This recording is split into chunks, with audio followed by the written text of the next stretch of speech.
Recording right back on. So good evening.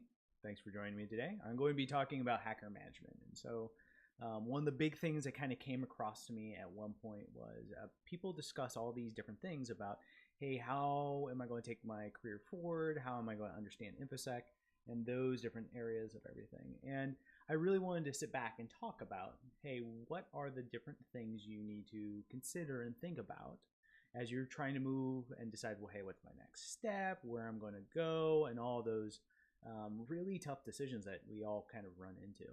And so I put together a discussion for HuSecCon, and fortunately I was picked up for it, so I was able to give the talk, and I ran into a lot of people, and so there was a good back and forth discussion about, hey, this is what we think is important, what should I do, and this advice aspect of it. And so I wanted to do more of a live stream, something more interactive back and forth, so people can ask questions of me, and we can actually discuss it more as a community instead of just people just asking me. So without further ado, we're going to start off with hacker management, exploiting the next phase of your career.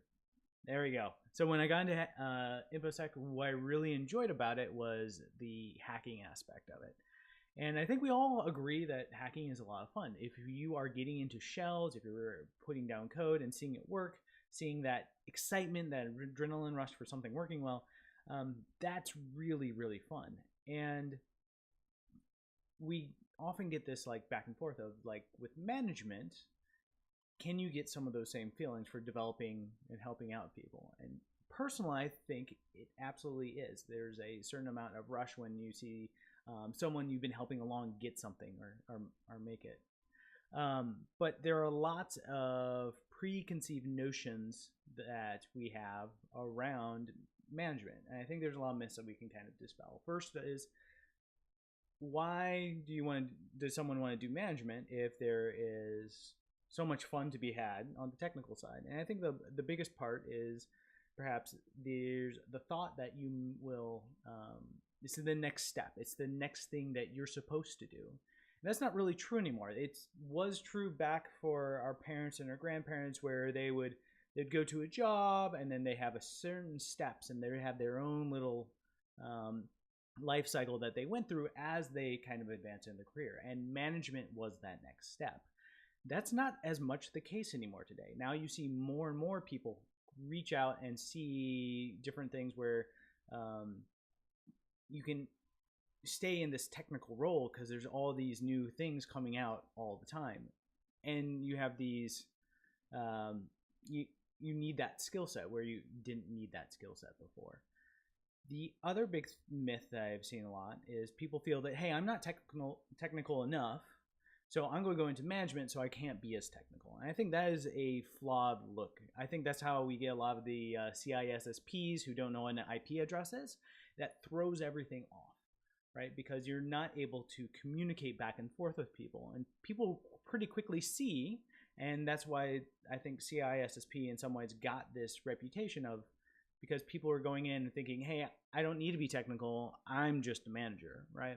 And I don't think that's true either right now. If you look at like Google and Facebook, again, those people, they are in charge of not only managing the technical users, but they also have to kind of know what's going on. And so we're going to talk a little bit more about, hey, why you still need to be technical and kind of what that level should be.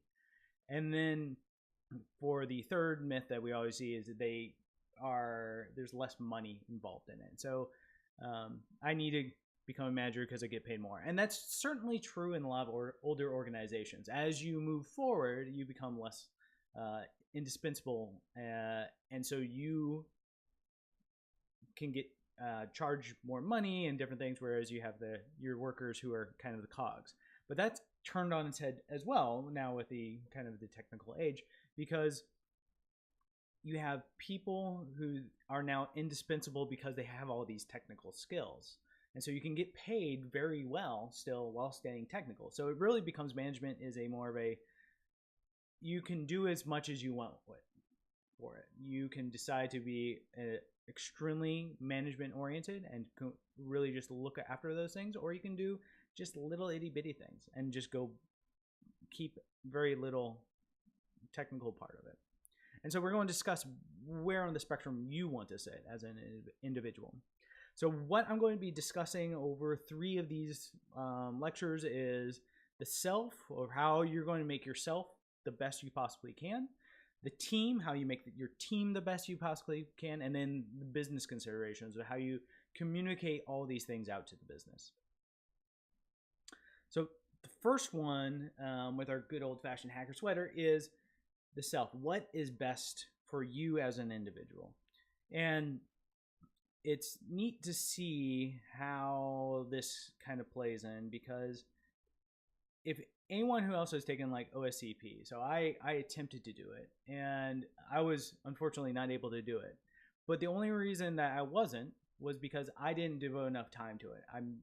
And in this, it wasn't a conflict with other people or other things. The only person I had to blame was myself. And this is partly why I really enjoy also, the technical skills. A lot of the time, you can go and improve in many different ways, and the only person you have to blame at the end of the day is just yourself, if you don't get it.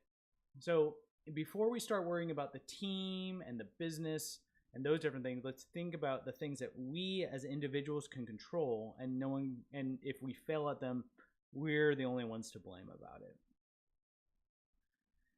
And so there's 3 tenets that you can work on when you're working on yourself. And I have it fall into a technical, the leadership, and then the business side of the house. And so let's first talk about the technical side. So the easiest thing to always say is you need that training, that initial, like, go get your certifications, go get your education, go get those things. Get that training out of the way, right? Because you will need that. And there's lots of different ways that you can get that, but you need those little tiny certifications, those pieces of paper to open up lots of doors for yourself. And as you start going through that, I think the next thing is you really have to just start playing and getting your hands dirty with everything.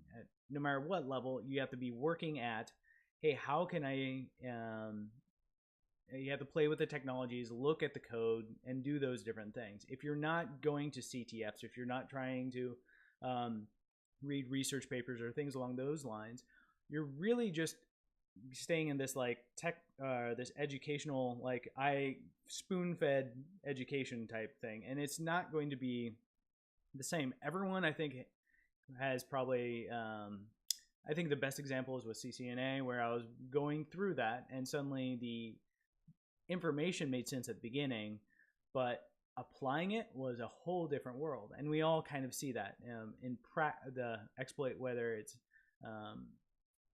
on paper or actually in practice. And so the last part is write it down and get your writing really put into a very nice place. I think if you can get your writing skills good, that is something that's going to help you out with that, whatever industry you're in, whatever level you're at, because you need to be able to communicate to your peers, to your bosses, to other people, what you're finding, what you're doing, and in a concise and good manner.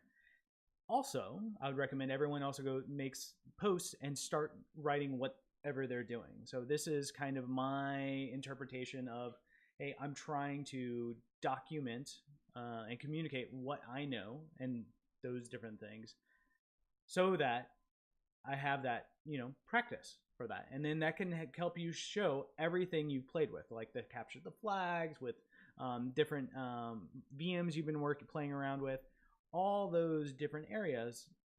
If you write it down, that can be just as good as a certificate or a diploma or something along those lines. In fact, when I do interviews with people, if I'm looking to hire someone, I prefer to see some of what they've written down and what they do in their free time. One of my favorite questions is, what does your lab look like? What do you do in your off time?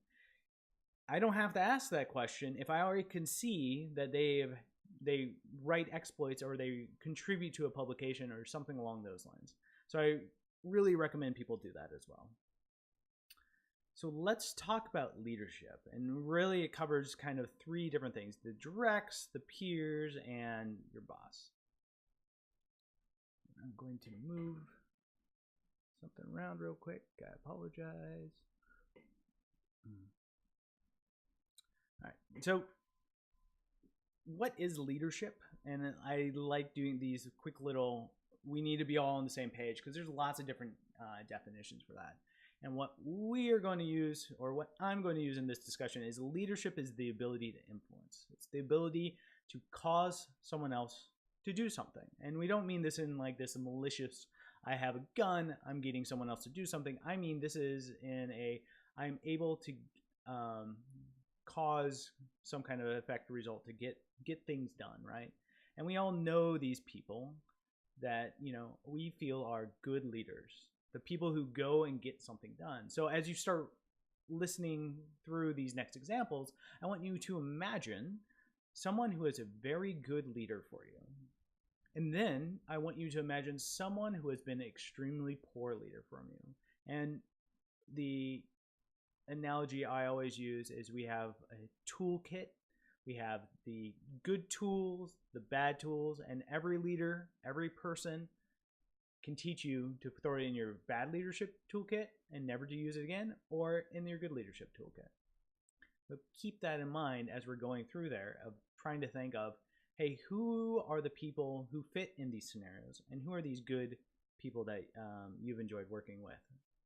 Now, there's 4 things that I like to say for kind of the ability to influence, or where someone draws their ability to influence. I think it starts off with the position, which is how they're placed in a role. So if I am put in a director role and someone else is put in as a senior analyst role reporting to me, my position is a source of my influence, right? The other one is your expertise, how good I am with the different technologies and how smart I am at that stuff. My network, or who I can influence myself. So if I know the different people, or I have different connections, those types of things. And then finally, it's the rapport with someone else, this commonality you have with someone else. So if I'm a really good friend with someone else because I went to high school with them, because I served in the military with them, that would be the last one. That rapport is really important for influence. So let's talk about how those go through these different kind of levels. And so the first one I'll talk about is the direct reports. So this is your very basic, everyone thinks that this is what the manager is at the end of the day, or the drill instructor saying, hey, you do this. You go down, give me 20 push-ups now. That is, so where, you know, someone has people who directly report to them. So that example of the drill instructor doing that can be an example of him using positional authority. Now, if you think of your bad leader right now, and I want you to think of, hey, your bad boss that you had at one point, chances are they were only using their positional authority.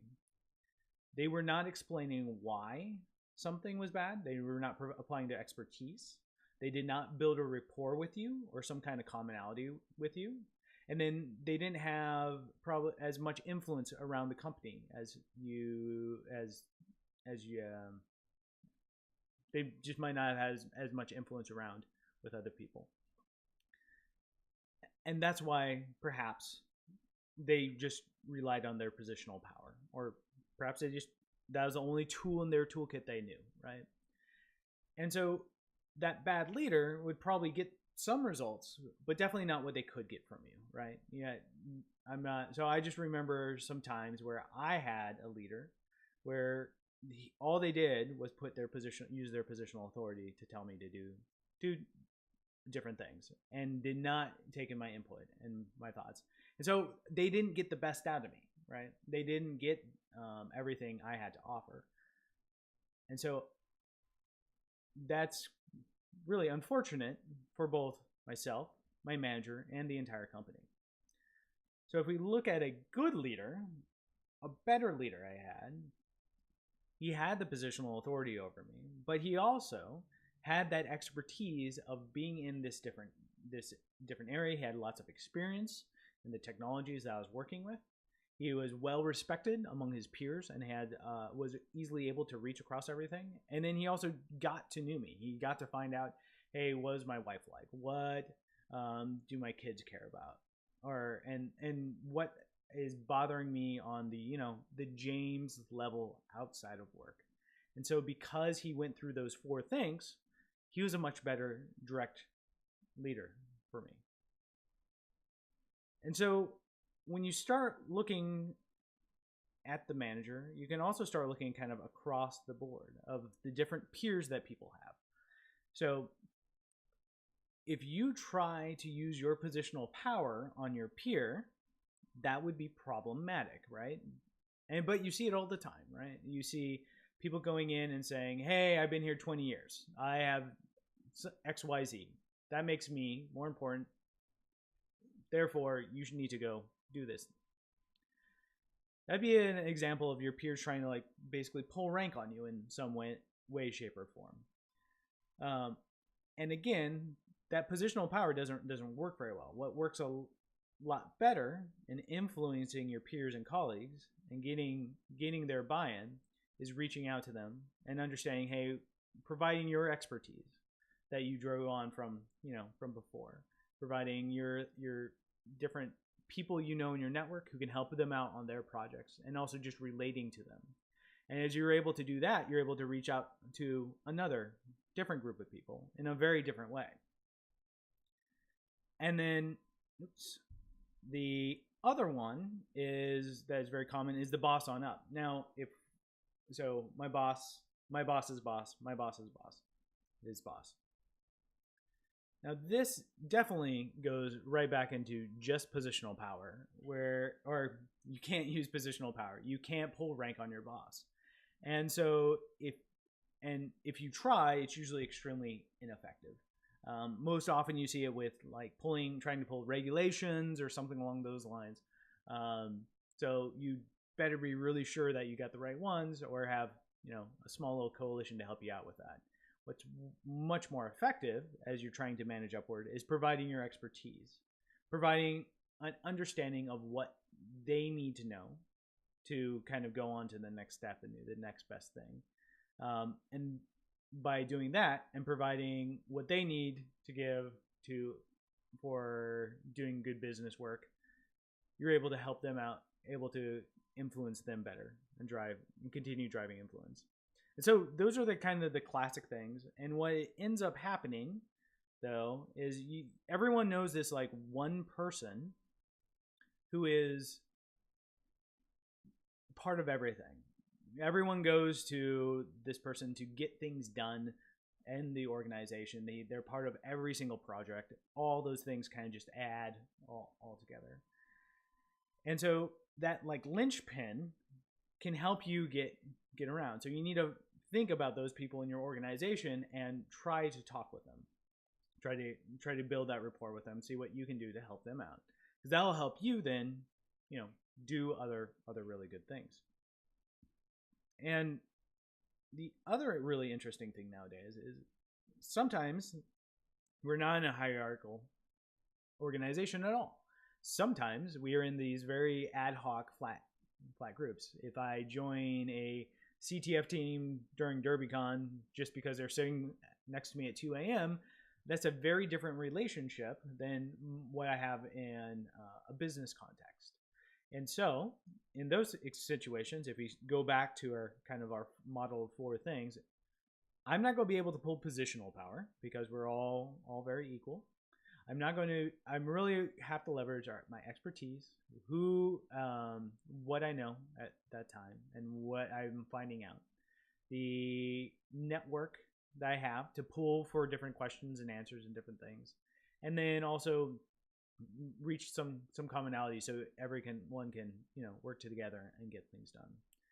So that's my quick little discussion on leadership. And I think the other really important part to discuss it is you'll see that at every level of an organization, there are ways to apply leadership. And you should be thinking about how everyone applies leadership from the very top to the very bottom.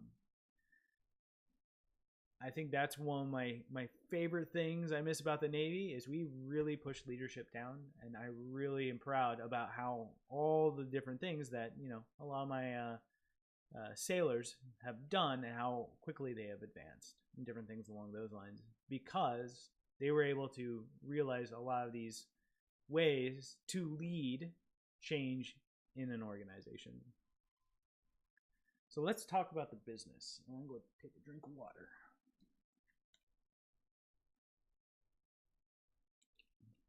So I'm going to break business down to the three sections: financials, market, and operations. So finances. Actually, the way I like doing with this example is trying to come up with something. So let's say that we are making a taco company in Houston. And so let's run it through as if we're an employee for this taco truck. Finances is understanding how the company stays in business by buying taco or selling tacos, buying the hamburger, the tortillas, the flour for everything, paying for our taco truck, and making sure that is positive so we net money and we can stay in business as a taco truck. The market are who the things are being sold to and what they value. So our taco truck is going to go out from 12 p.m. to 3 a.m. because we hit the bar scene and we get people as they come out of the club when they're really hungry and they want a taco. We provide the tacos to them there. So we know exactly who we're going after and what they value. Something that is right there that they don't have to drive to and that is cheap and tasty. And operations is how we get it done. So, hey, we are going to bar A at 10. We're going to the other one at midnight. This is how we're going to have the shift work for that. Here's how we're going to clean the truck. Here's how we're going to have those different things set up for us.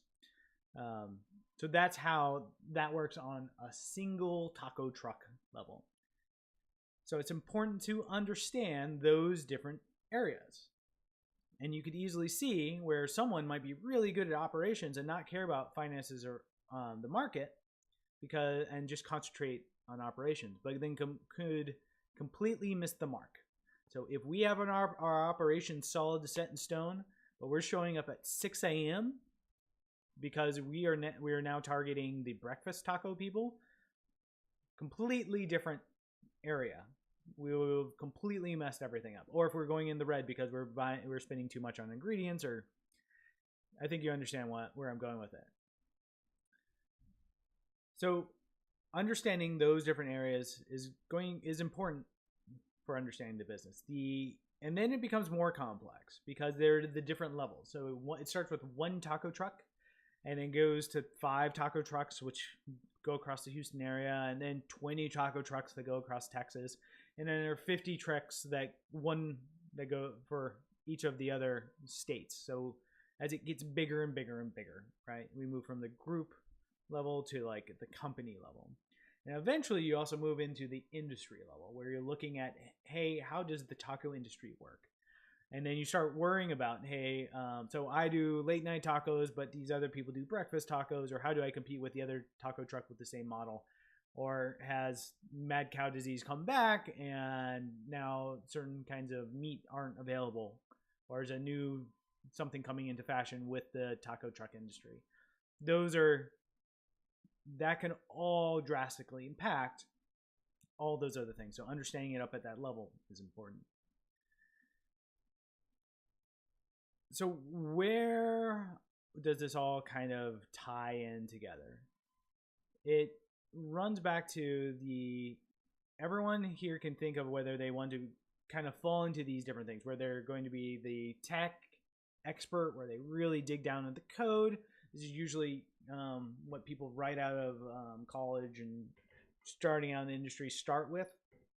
It's going to the middle manager who has been in the trenches perhaps a little bit, and starting to play around with managing and mentoring people, all the way up to kind of the executive, where they're a tech executive where they know about technology, but they majority of their time is actually dealt with the business and the higher ups. So think about I'm kind of breaking them into these different levels because there's different things you want to do with each of these. So as a tech expert, you really want to just go deep on technical skills, just continually knocking out, hey, find out the newest stuff, continue to just drive down that route. And the management, the leadership, the influence will be more of what some people say top up, or what I would say is a lot more kind of based off the kind of a networking type role. You're going to get a lot of your influence in your leadership through being that expert. Business and leadership development, you really just take it as you kind of have experience with it. So if you're working on a certain application and find out, oh no, this is a huge deal at our company, find out how it works and how it impacts the business. But don't spend extra time going to take the additional business classes and different things. Really just concentrate on that technical stuff and grab that little business stuff as you get it. And also seek out mentors that are like the business people who can help make sure you are on the right path in case you go down a rabbit hole. I think I know from personal experience, I tend to really love to run down rabbit holes and get kind of lost on something that might not be important. So having those people to come back and that can be my sounding board is really important for like the next thing, both on the technical side or in the for the business side. For the middle manager, start considering like leadership classes and business training, some formal things to really kind of discuss the same things. It gets you the same lexicon, the same verbology that we have with the other business people, so you can share some of that information more quickly. Your technical skills need to start being more generalized. So instead of digging extremely deep into into lots of different areas, you might want to consider only digging deep down in an area of interest to you, or something that is not as try to keep it more down some specific paths, but understand more of how all the different systems operate together. By doing that, you're able to make sure that your tech experts you're able to kind of lump all those things together and kind of build a very compelling narrative and fill in some of the business gaps that tech experts might be missing. And finally, seek an executive mentor. Find someone in the business who really is able to help you out and kind of move things forward with that. And then for the executive, it's really the deep understanding of the business is where you're going to save face and do really good stuff. Being able to get that information and that feedback down to the rest of the team is really important. The technical skills are going to really go to the wayside if you decide to go this route. I'd recommend do stuff for fun as a hobby. That's typically what I do. Hey, there's a cool little project, I want to understand it at the very, very basic level. And as soon as you hit like some kind of stop or get slowed down, really seek out the tech expert to help you there. But with your understanding of the business, hopefully you'll be able to say, hey, these are the new technologies that are important for our industry. This is the new technology that I need to at least understand with and be able to kind of relate with. And seek out people to mentor, especially high potentials. So if you see tech experts who are, they are really dedicated, they have really cool things they're coming up with, or they're great writers, and they just need a little direction or different things, or they need more investment in them or something along those lines, find some of those people and kind of help find raise them up to be one of these good people. And we'll discuss this in another lecture of how we want to do the mentoring and the back and forth. So yeah, I think that is where we end tonight. The next two, we're going to be talking about the team, the building and maintaining this dream team that we want, and also going farther into how we're business things that we want to look at.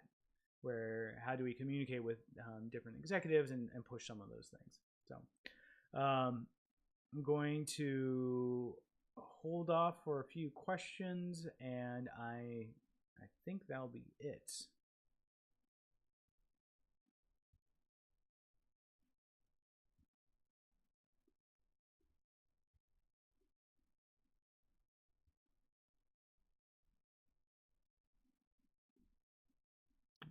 All right.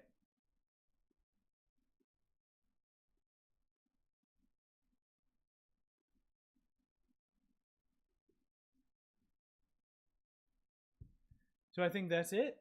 I'll be hanging around for a little while, but thank you very much for joining, and hopefully you picked up something. I am very excited to see you the next two webcasts. Thanks.